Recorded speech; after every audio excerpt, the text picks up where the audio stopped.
اگه دوست دارید پاکتی آستینتون به این تمیزی باشه، هم این جلوی آستینه اینم پشتش، هر دو به این تمیزی بدون درز.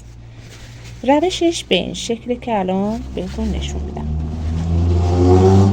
روی پارچه به روی خودمون، همینطور روی پاکتی میایم پاکتی رو به این شکل قرار میدیم.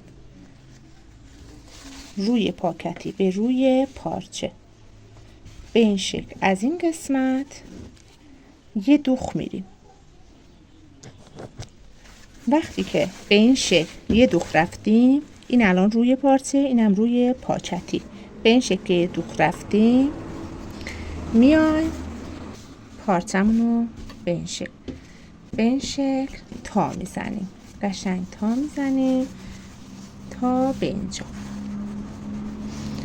بعد میایم پاکتی رو میچرخونیم روی این پارچه به این شکل و از روی دوخت قبلی یه دوخت دیگه میریم.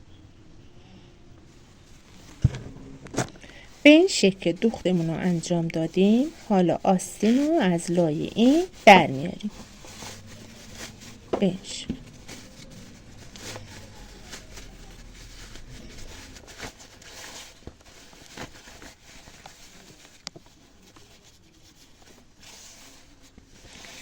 به این شکل پشت آستین، جلوی آستین، هر دو به این تمیزی یه اتو میزنیم و به این تمیزی.